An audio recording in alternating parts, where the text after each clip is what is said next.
Latest news in Chaibasa. Latest news in Chaibasa में आपका हार्दिक अभिनंदन है, स्वागत है। वर्तमान हम लोग शहर चाईबासा के कांग्रेस भवन में आए हुए हैं और आज यहाँ प्रेस वार्ता करने के लिए पूर्व राज्यसभा सांसद वर्तमान जगन्नाथपुर के विधायक सोनाराम सिंकू जी, प्रदीप बालमुचू जी आए हुए हैं। तो आए हुए हैं लोग क्या प्रेस कॉन्फ्रेंस कर रहे हैं, आइए देखते हैं। जैसा कि हम लोग अंदर घुस चुके हैं और यहाँ पर आज प्रेस कॉन्फ्रेंस है। चलिए चलते हैं प्रेस कॉन्फ्रेंस में।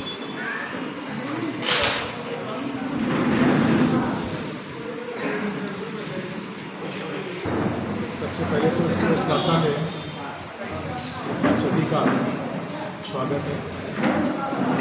आज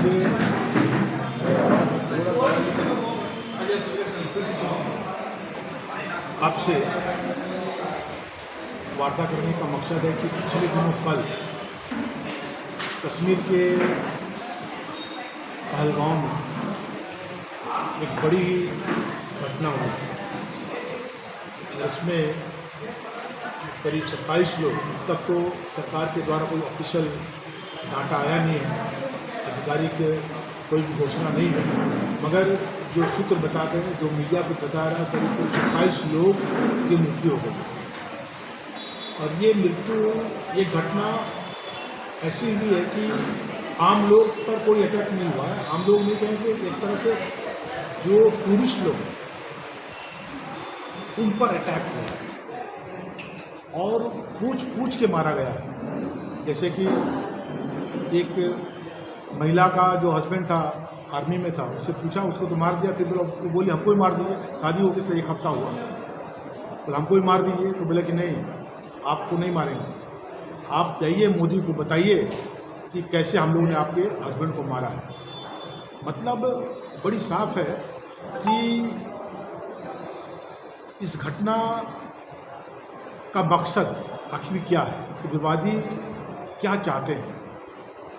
और सबसे बड़ी बात है कि इस देश के जो प्रधानमंत्री हैं और गृह मंत्री हैं, उसकी बड़ी चुनौती है। वो बड़ा ढोंग पीट रहे थे कि भाई 370 लागू कर दिया, पूरा अमन चैन है। जो घटना घटी है पुलवामा के बाद, हमको सबसे बड़ी घटना, हम लोग, हमारी पार्टी इसकी जितना निंदा की है वो कम है, और हम लोग कठोर निंदा इसका करते हैं, इस घटना का, और मांग करते हैं कि जो लोग मृत्यु हो गई, जिन लोगों के, उनको परिवारों को मुआवजा दे। हम जानते हैं कि जो गए होंगे वो बड़े संपन्न लोग होंगे और तभी गए होंगे, मगर इसके बावजूद भी जो हो सकता है कुछ और लोग भी हैं, उनको कम से कम सरकार मुआवजा की घोषणा करे और वैसे लोगों को पूरा प्रोटेक्शन देने का भविष्य में गारंटी दे कि कोई भी व्यक्ति, अब तो मेरा ख्याल से अब हमको नहीं लगता इस सीजन में कोई जाएगा, मगर आने वाले समय में ऐसी घटनाओं की पुनरावृत्ति नहीं है, ये सरकार को सुनिश्चित करना पड़ेगा। और आज ऐसे समय में मैं जो डिपार्टेड सोल है, जिसकी मृत्यु हो गई है, जो दुखित परिवार है, भगवान से प्रार्थना करते हैं कि उनकी आत्मा को शांति दे और दुखित परिवार को इतनी शक्ति दे कि इस आकस्मिक मृत्यु से जो दुख पीड़ा हुई है, उस दुख को वो सह सके। बोलना है कि जो वर्तमान में जो आप अभी बता रहे थे कि यहाँ पर में मारा गया है, ऐसे वहाँ पर में धर्म भी पूछा गया है। इसलिए मैंने कहा कि पूछ के मारा गया है, आप कौन है, नहीं है, कहाँ के हैं, क्या धर्म है। इसलिए मैंने कहा था ना, ये ऐसी साधारण मृत्यु नहीं, ऐसा अचानक अटैक नहीं किया गया, ये पूरा प्लानिंग करके पूछने के बाद, जात पात पूछने के बाद मारा गया। इसलिए हमने कहा कि इसकी घोर निंदा हम लोग करते हैं। अभी चूँकि कुछ देर पहले ही गृह मंत्री ने मीटिंग किया है और चारों तरफ में सैनिकों को अलर्ट कर दिया गया है, और इधर पाकिस्तान में भी देखा जा रहा है कि वहाँ भी सैनिक पूरा अलर्ट हो गए हैं। तो आपको नहीं लग रहा है कि ये विदेशी का ये है या फिर क्या राजनीति के नज़र देख रहे हैं, किस नज़र से देखिए, हमने कहा क्या है ये तो सरकार बताएगी, मगर जो 27 लोगों की जान चली गई, इसके लिए कौन जिम्मेदार आते हैं? जो लोग अपना छुट्टी बिताने के लिए कश्मीर गए थे और वहाँ जाके उसकी मृत्यु हो जाती है, तो आखिर जो मृत्यु हो गई उसके लिए कौन जिम्मेदार है? हम तो पूरी तरह से केंद्र सरकार जिम्मेदार है। बड़ा ढोल पीटती थी, और आज जब मृत्यु हो गई है, हम नहीं कहते हैं कि नहीं, मगर बड़ी चूक है जरूर। आपका इंटेलिजेंस फेल है तभी तो ऐसा घटनाएं घट गई। कभी नहीं हुआ था, उस क्षेत्र में कभी घटना घटती नहीं, मगर पहली बार ऐसी घटना उस क्षेत्र में हो गई।